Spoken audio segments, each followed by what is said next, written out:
Hello everyone. Book review series का ये हमारा पहला वीडियो है जहाँ पर हम इन्वेस्टिंग से रिलेटेड बुक्स का रिव्यू करते हैं। बहुत सारे लोग होते हैं जिनके पास 300 पेज 180 पेज बुक पढ़ने का टाइम नहीं होता है, तो हमारी टीम ने डिसाइड किया कि हम बुक का रिव्यू करेंगे जो अच्छी बुकें हैं इन्वेस्टिंग के ऊपर, ट्रेडिंग के ऊपर। इस सीरीज़ में हमारा आज का पहला बुक है स्टॉक्स टू रिचेज, जिसे पारग पारिख ने लिखा है, और ये एक्चुअली बिहेवियर फाइनेंस के ऊपर में है, जो मुझे काफ़ी पसंद है बुक और मैं इसे काफ़ी बार पढ़ चुका हूँ। तो आइए हम इस बुक को देखते हैं। सबसे पहले इनके जो राइटर हैं पारग पारिख, उनके बारे में बता देता हूँ कि ये एक वेल नोन वैल्यू इन्वेस्टर हैं। इनका mutual fund Parag Parikh long term equity fund, Parag Parikh flexi cap fund काफ़ी फेमस है, जिसमें करीब 1500, 1600, 2000 करोड़ के आसपास एएमयू है। और बहुत सारे ये पारग पारिख के जितनी भी फंड हाउस हैं इसको ये मैनेज करते थे, मतलब अभी तो है नहीं हो।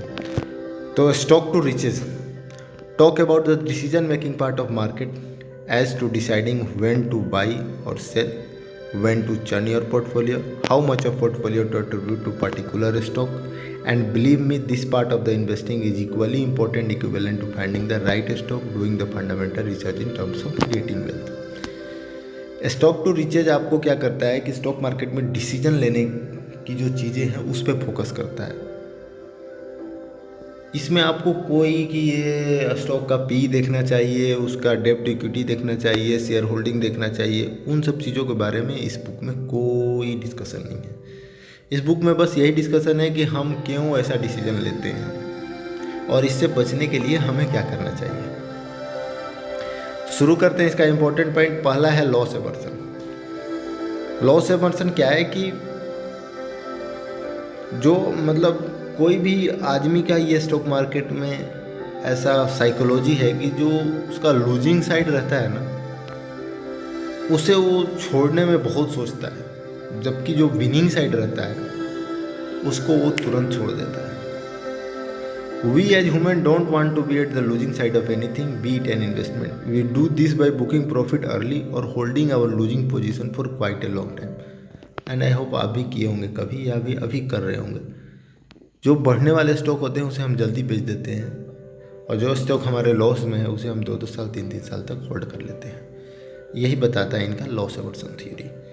ये बोलते हैं उससे बाहर निकलो, वो गलत है। दूसरा पाइस है price anchoring. We get anchor to price rather than look at fair value of the company. कोई स्टॉक बढ़ रहा है ना और चारों तरफ से लोग बात कर रहे हैं उसके बारे में, बढ़ रहा है, तो हम उस समय क्या करते हैं कि उसकी वैल्यू को भूल जाते हैं। आपको अच्छा लगने लगता है उसका प्राइस बढ़ता हुआ देख के, और ऐसे में क्या होता है कि हम फिर एक पॉइंट पे जाके वहाँ से फंस जाते हैं। उन्होंने जो एग्जाम्पल दिया था बुक में, वो सेम एग्जाम्पल यहाँ पे मैं लिख रहा हूँ, आप पॉज करके पढ़ सकते हो। तीसरा पॉइंट है if certain stock have been giving good return for some time, it is assume that it will continue to do well. Many times we set a target price and post reaching we get greedy। अभी क्या करते हैं कि आपके साथ भी हुआ होगा, हम कोई स्टॉक लेते हैं और सोचते हैं कि इसमें क्या है ना 10% लेके मैं निकल जाऊंगा, लेकिन जब वो बढ़ने लगता है तो हमें अच्छा लगने लगता है और हम ज़्यादा ग्रीडी हो जाते हैं और वो स्टॉक 25% चढ़ जाता है, फिर भी हम होल्ड करते हैं। ये भी गलत है। उन्होंने बोला कि आपने जिस पर्पस के लिए लिया था अगर वो हो गया तो आप निकल जाइए। इसके बाद वो डिस्कस करते हैं बिहेवियर फाइनेंस। बिहेवियर फाइनेंस के ऊपर उन्होंने दिया डिसीजन पैरालिसिस। डिसीजन पैरालिसिस में बोलते हैं कि if you are in the market you need to make decision several times in a day and week. This decision are very important in determining if you make money in the market and how much we make. According to the book we avoid taking decision because of decision paralysis. क्या है? लकवा मार देना। तो बोलते हैं decision paralysis ये ना कि हमारे दिन में बहुत सारे डिसीजन लेने होते हैं। आप एक्टिव फंड मैनेजर हो या अपना इन्वेस्टिंग ट्रेडिंग करते हो, हमें बहुत सारे डिसीजन लेने पाते हैं, लेकिन हम नहीं ले पाते हैं। उसके कुछ कारण है कि हमें ऐसा लगता है कि हम कहीं गलत ना चल जाए, ऐसा ना हो कि हम कुछ पैसे ना लूज कर दें, ऐसा ना हो कि हम थोड़ा पागल जैसा कोई बिहेव कर दें, हम रिस्क नहीं ले पाते हैं। एक कुछ कारण है, तो वो बोलते हैं कि इसके साथ हम कैसे डील करें। उन्होंने लिखते हैं कि deciding not to decide is also decision. बोलते हैं अगर आप चुपचाप बैठे हो, कुछ डिसाइड नहीं कर रहे हो, वो भी एक डिसीजन है। आप उस सिचुएशन से ऊपर निकलो और जो आपको लगता है उसे करो। Consider opportunity cost. आप अपॉर्चुनिटी को पढ़ो। यहाँ पे मैं एक आपको एग्जांपल देना चाहूँगा। बिल गेट्स और एक इंटरव्यूअर थी, उनका इंटरव्यू ले रही थी। उन्होंने बताया था कि उन्होंने बोला था, पत्रकार ने पूछा था उनसे कि आपके इतना धनिक होने का राज क्या है। बिल गेट्स ने बोला था कि मैं ये आपको कभी नहीं बता सकता। उन्होंने बोले नहीं आपको बताना पड़ेगा। तो उन्होंने बोला कि आप इतना जिद मत करो, अगर ऐसा है आप मेरी पूरी संपत्ति ले लो, मैं कहीं ओला दो डीड साइन कर देता हूँ, लेकिन मेरे से ये मत पूछो कि मैं धनी कैसे बना या इसका राज क्या है। उसने बोली इंटरव्यूअर नहीं आपका पैसा नहीं चाहिए, हमें तो वही चाहिए। तो बिल गेट्स ने बताया कि बस यही काम मैंने नहीं किया।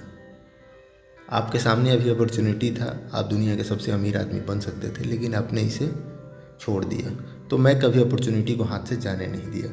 सेम चीज़ ये बताते हैं कि consider opportunity cost, put your self into autopilot mode. जब आपको लेना है डिसीजन लो, जब स्टॉप लॉस लेना है स्टॉप लॉस लो, जब टारगेट लेना है टारगेट लो। Change your frame of reference. If you are not able to take any particular decision, it's better to look at the from some other point of view. और इनका सबसे मस्त है कि डोंट, सबसे अच्छी लाइन लगी है मुझे इस बुक की, don't get married to your stock. बोलते हैं कि जो आपका पर्पस था इन्वेस्टिंग करने से पहले और बाद में, वो पूरा हो गया था, अब एग्जिट कर जाओ। उससे शादी करके मत रखो कि मैं इसको छोड़ूंगा ही नहीं। ऐसा नहीं होता है। 5,000 में 2, 3, 10 कंपनियां हैं जो ऑल टाइम रहती हैं, नहीं तो सबका कुछ ना कुछ डाउन टर्न अप टर्न होते रहता है। Understand that there is no free lunch, you will not get anything for free, there is a price for everything. वो इस बात पे कर देंगे कहीं से आपको टिप्स मिलता है कि इसमें इन्वेस्ट कर दो, वो कर दो, ये कर दो, ये आपको नहीं करना है। कोई यहाँ पे समाज सेवा के लिए नहीं है। Learn to apply the Dale Carnegie principle on worry at the time of taking decision, think of the worst case in case the outcome the decision does not go. बोलते हैं अगर आप डिसीजन नहीं ले सकते हो तो डेल कार्नेज की सोचो कि अगर मैं ऐसा करता हूँ तो अंत में क्या हो सकता है, सबसे ज़्यादा खराब क्या हो सकता है, उस बारे में सोचकर फिर आप डिसीजन लो। इसके अलावा कुछ और पॉइंट है जिन्हें मैं आपको यहाँ पे ऐड कर दे रहा हूँ। Plan and prepare. बोलते हैं ट्रेड करने से पहले आप प्लान कर लो, उसके लिए प्रिपेयर हो जाओ, फिर बाइंग सेलिंग ऑफर ऑर्डर देखो, उसको रिड्यूस करो। ये नहीं कि हड़बड़ में कर रहे हो, कहीं से टिप्स मिल गया उस पर कर दे रहे हो, ये नहीं है। इसके अलावा उनकी कुछ बातें हैं जो इस किताब से मुझे बहुत अच्छी लगी है, वो मैं यहाँ मरना। Patience is virtual in stock market. बोलते हैं पेशेंस बहुत बड़ी चीज़ है, आप करो, रखो patience. The seed has to endure summer rain winter and spring before it turns into full blossom. कहने का मतलब वही है कि कोई भी पेड़ पौधा फल तभी देता है जब वो चारों सीजन से पास होता है। वो बोलते हैं कि आप एक बार बियर, बुल, फिर बियर और फिर बुल, इन चारों पीरियडों को एक बार समझो, चारों में होल्ड करो अपने आप को, फिर आपको समझ में आएगा कि हमें क्या करना था क्या नहीं करना था। In equity investment one needs to understand the law of nature, whatever goes up must come down and vice versa. ये पॉइंट तो इनका मुझे दिल छू लिया था। बोलते हैं कि जो कुछ भी ऊपर जाता है उसे एक दिन नीचे आना है, और जो कुछ नीचे है उसे एक दिन ऊपर जाना है। ये लॉ ऑफ नेचर है। इक्विटी मार्केट में भी ऐसा होता है। Life is simple, we make it complicated. If you are emotionally strong and you had bought when others were panicking, you would have ended making a huge fortune. Same कहानी है Warren Buffett वाली कि जब सभी डर रहे हैं तब बाई करो। ए 6 month review of portfolio is frequent enough. बोलते हैं डेली अपने पोर्टफोलियो को चेक मत करो। अगर आप लॉन्ग टर्म इन्वेस्टर हो, आज इतना गया उतना गया कुछ नहीं, आप कम से कम 6 महीने पर एक बार देखो। जो लास्ट के 2 चैप्टर हैं वहाँ पे वो फेयर ग्रीड की बात करते हैं, मार्केट साइकिल की बात करते हैं, म्यूचुअल फंड के बारे में बात करते हैं, बताते हैं कैसे म्यूचुअल फंड एक आउटडेटेड फॉर्मेट है। और उसके बाद वो बताते हैं कि इन्वेस्टिंग बबल, वो बोलते हैं कि हिस्ट्री में हमेशा ऐसा हुआ है कि पहले बियर आएंगे,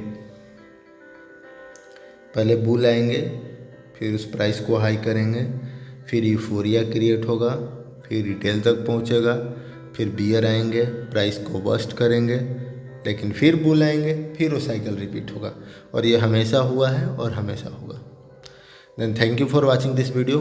आई hope you guys enjoying this book review, Stocks to Riches by Parag Parikh, and keep investing, keep learning.